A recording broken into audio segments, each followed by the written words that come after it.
Here's a 1600-word article crafted for YouTube narration, flowing like a story, without any headings, as you requested.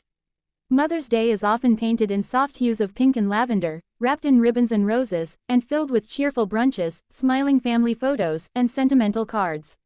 For many people, it is a day of uncomplicated joy, a chance to thank mothers, to celebrate maternal love, and to embrace family unity. Yet for others, this holiday can carry a much heavier weight, a mix of gratitude and grief, love and longing, joy and sorrow.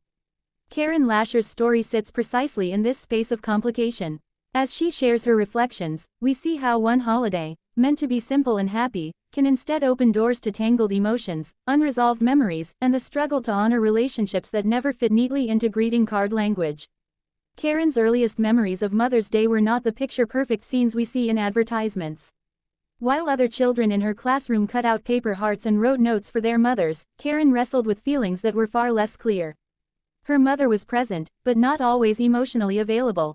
The love existed, but it came filtered through strict expectations, silences, and moments of distance that a child could not fully understand.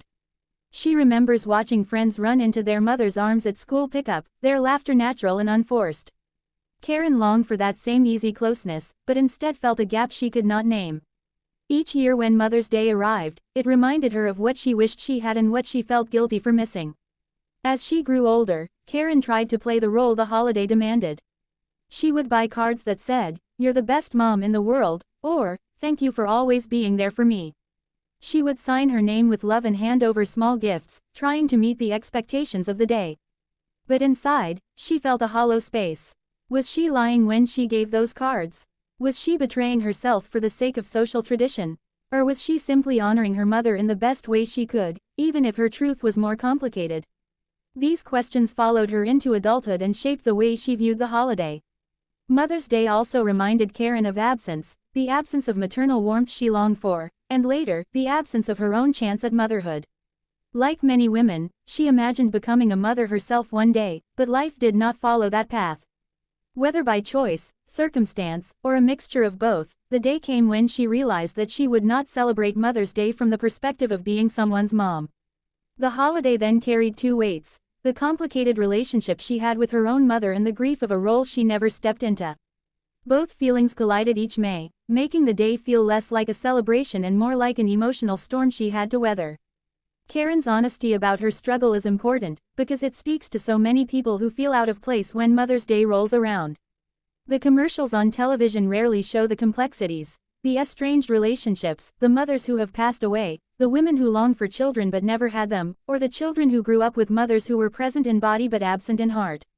For those individuals, Mother's Day is not simple. It is layered with remembrance, longing, and sometimes even guilt.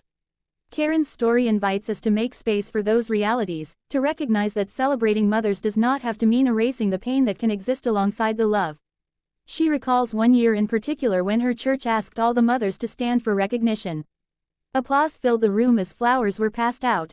And Karen stayed seated. Though she had nurtured nieces, mentored students, and cared for friends through difficult seasons, she was not technically a mother.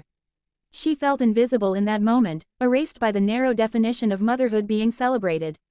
Later, she would realize that nurturing comes in many forms, that mothering can be lived out in ways that do not always involve biological children. Still, the sting of exclusion on that day stayed with her, sharpening her awareness of how holidays can unintentionally wound. Over time, Karen began to reframe the way she approached Mother's Day. Instead of forcing herself into a mold that never fit, she started asking different questions. What if honoring her mother meant acknowledging both the love and the shortcomings? What if the holiday could also be a day to celebrate all the women who had played maternal roles in her life, teachers, aunts, mentors, friends? And what if she herself could be honored for the care she had given to others, even without carrying the title of mom? These questions helped her move from a place of resentment to a space of honesty and broader appreciation. This reframing did not erase the pain, but it gave her a healthier way to navigate it.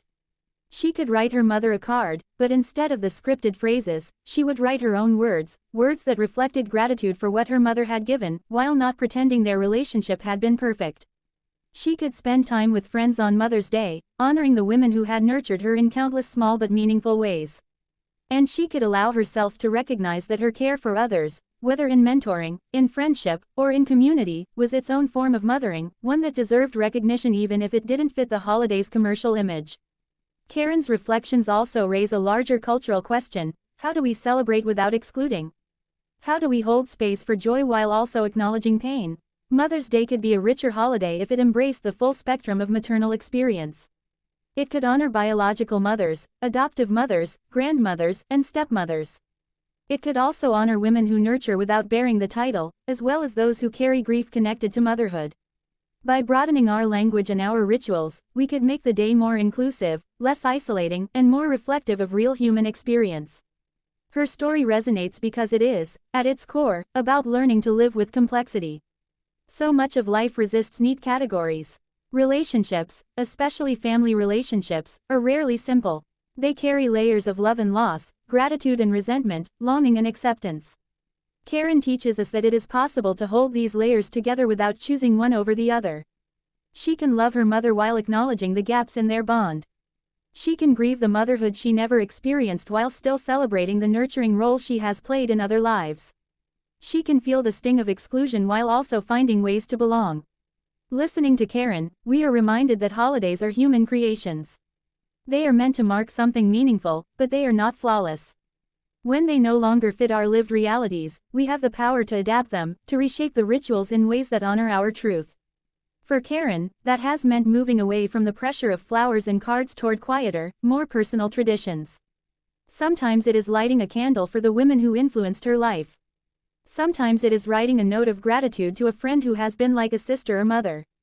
Sometimes it is simply allowing herself to feel whatever the day brings, without forcing joy or denying sadness. In that freedom, she has found a gentler way to meet Mother's Day each year. Her story is also a call to empathy. When we see someone quiet on Mother's Day, when we notice a friend avoiding celebrations, we can remember that the day does not carry the same meaning for everyone. A little sensitivity, a little compassion, can go a long way. Instead of assuming everyone feels joy, we can ask, we can listen, we can honor each person's unique story. For some, the day is bright and happy. For others, like Karen, it is layered and complicated. Both experiences are real, both are valid, and both deserve space. As Karen looks back, she sees that her complicated relationship with Mother's Day has taught her something important about love. Real love is not always simple or perfect. Sometimes it is messy, sometimes it is flawed, sometimes it hurts even as it heals. But love, in all its imperfection, is still worth honoring. For her, Mother's Day has become less about fitting into a cultural script and more about finding authentic ways to honor the women who have shaped her life and the nurturing spirit she has carried within herself. And so, when the second Sunday in May comes around, Karen no longer